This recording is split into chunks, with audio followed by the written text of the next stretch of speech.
નમસ્કાર દર્શક મિત્રો, હું આપની સાથે છું રાખી અંજારિયા. સ્વાગત છે આપનું કચ્છ ઉદય ટીવી ન્યૂઝમાં. તો દર્શક મિત્રો, જોઈએ આજના સમાચારો વિસ્તારથી. હવામાન વિભાગે બુધવારે વરસાદની આગાહી કરી, પરંતુ દિવસભર ખુલ્લું વાતાવરણ રહ્યું અને મધરાત્રે 2 વાગ્યા પછી વાતાવરણમાં એકાએક આવેલા પલટાને કારણે લોકોને વાવાઝોડાનો અહેસાસ થયો હતો. ખાસ કરીને વાગડથી લઈ ખાવડા અને કોટેશ્વરથી લઈ માંડવી સુધી તેજ ગતિએ ફૂંકાયેલા પવનના કારણે અનેક જગ્યાએ હોર્ડિંગ્સ, બેનરો ધરાશાયી થવા સાથે અનેક જગ્યાએ વીજળી ગુલ થઈ હતી. ખાસ કરીને નબળા ઝાડની ડાળીઓ પડી જવા સાથે ખેતરોમાં ઘઉં સહિતના ઊભા પાક નમી ગયા હતા.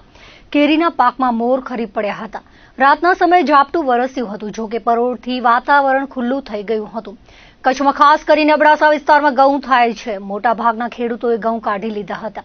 વાગડમાં જીરું, વરિયાળી અને એરંડામાં જે લોકોએ પાક ઉતાર્યો ન હતો તેઓના પાક નમી જતા હાલાકી ભોગવવાનો વારો આવ્યો હતો. તોફાની પવનના કારણે સોલાર પ્લાન્ટમાં લગાવેલી પેનલો ઉડી જવાની ઘટના સામે આવી છે. રાતના અચાનક બનેલી ઘટનાથી લોકોને વાવાઝોડાનો અહેસાસ થયો હતો.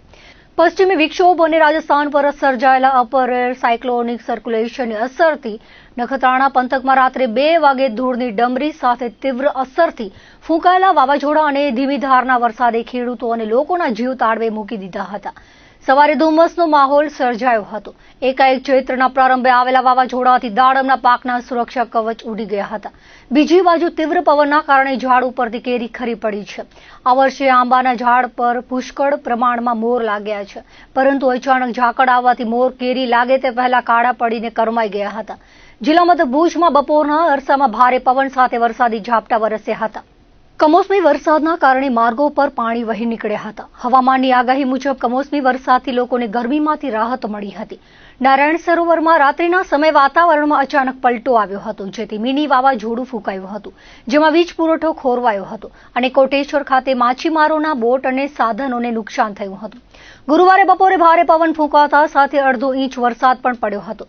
ગત રાત્રે ભારે વાવાઝોડાથી અચાનક પવનની ગતિ અટકતા દરિયાખેડૂની માછીમારી બોટ આપસમાં ટકરાતા બોટને ભારે નુકસાન થયું હતું.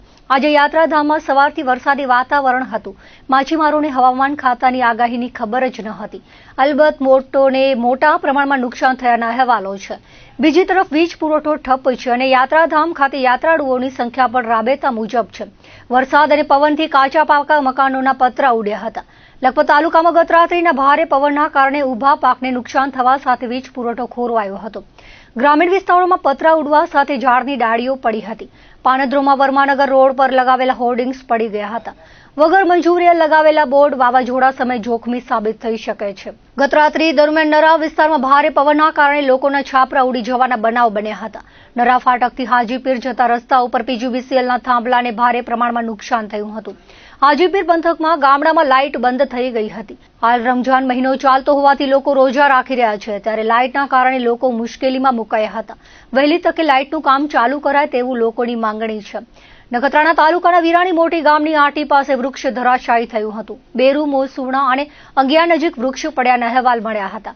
નાની બંડીના ફુલાયતલ લૈયારી ગામે કાચા પાકા મકાનોના પતરા ઉડ્યા હતા. અમુક કાચા મકાનોની દિવાલો પડી ગઈ હતી. રાપર તાલુકામાં રાત્રે ભારે પવન અને ગાજવીજ સાથે વરસાદ વરસ્યો હતો, જેના કારણે રાપર તાલુકાના ગ્રામ્ય વિસ્તારમાં તથા ખડીર વિસ્તારમાં ગાજવીજ સાથે વરસાદ વરસ્યો હતો. ભારે પવન અને વરસાદના કારણે વીજ પુરવઠો ખોરવાઈ ગયો હતો. કમોસમી વરસાદના લીધે જીરું, ઈસબગુલ, એરંડા, ઘઉં, વરિયાળી, અજમા, રાયડાના તૈયાર પાકને નુકસાન થયું હતું. ભારે વરસાદના લીધે ખરવાડમાં તૈયાર પાકના જીરું, ઘઉંના થાપરા વિખાઈ ગયા હતા. રાપર તાલુકાના ખેંગારપર, ગણેશપર, ખડીર, વાલાસર સહિતના વિસ્તારમાં નુકસાન થયું હતું. ખેંગારપરમાં વરિયાળીનો પાક નમી ગયો હતો. ગવરીપરમાં પણ નુકસાન થયું હતું. સવારથી ખેડૂતો નમેલા પાકને વ્યવસ્થિત કરવામાં અને વિખેરાઈ ગયેલા તૈયાર પાકને એકત્ર કરવામાં પરોવાયા હતા. ગાંધીધામ સંકુલમાં ગઈકાલે રાત્રે અચાનક ફૂંકાયેલા તેજ પવનના કારણે ઠેક ઠેકાણે લગાવેલા હોર્ડિંગ્સ જમીનદોસ્ત બન્યા હતા. તો બીજી તરફ ચેટીચાંદની તૈયારી રૂપે મંડપ સહિતને પણ નુકસાન પહોંચ્યું હતું. ગત સપ્તાહ દરમિયાન ઝાકળ વર્ષા બાદ મોડી રાતના અચાનક ફૂંફાડા સાથેના પવને વૃક્ષોને પણ જમીનદોસ્ત કરી નાખ્યા હતા. જ્યાં જુઓ ત્યાં કચરા, ધૂળના ઢગલા થઈ ગયા હતા. બંદરીય મુન્દ્રા શહેરમાં ગુરુવારે સવારથી વાદળછાયું વાતાવરણ જોવા મળ્યું હતું. ગુરુવારે બપોરના અરસામાં અચાનક પવનની ગતિ વધી હતી અને મિની વાવાઝોડા જેવો માહોલ સર્જાયો હતો. બાદમાં મેઘરાજાની ધમાકેદાર બેટિંગ ચાલુ થઈ હતી અને અડધી કલાક સુધી મેઘરાજાની બેટિંગ ચાલુ રહેતા શહેરમાં મુખ્ય માર્ગો ઉપર પાણી વહી નીકળ્યા હતા. લખપત તાલુકાની જો વાત કરીએ તે ગત રાત્રિએ જે ભારે પવન ફૂંકાયો છે એના કારણે ઉભા પાકને નુકસાન થયું છે, સાથે સાથે વીજ પુરવઠો પણ અહીં ખોરવાયો છે.